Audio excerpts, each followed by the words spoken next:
Hi, in this video, I will be showing you problem number 29 of chapter 10 section 2.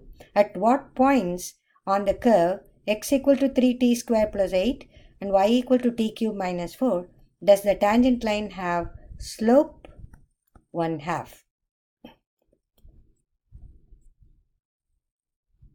So let's find out the slope of the curve which are given in terms of parametric form.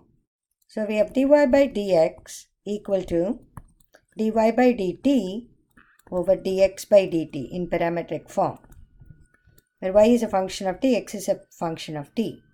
So dy by dt, which is the derivative of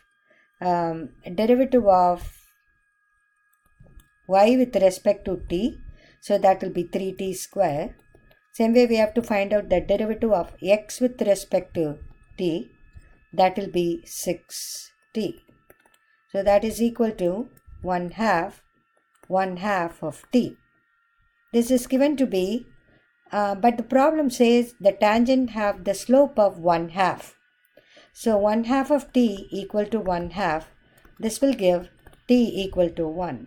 So the question is to find the point of points. So the point here where the tangent have a slope is x equal to 3t square plus 8 evaluated at t equal to 1. So it is 3 times 1 square plus 8, which is equal to 11.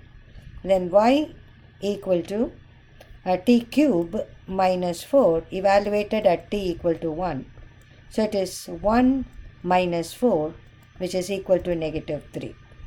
So the point is x comma y, which is 11, -3. Hope this video helps.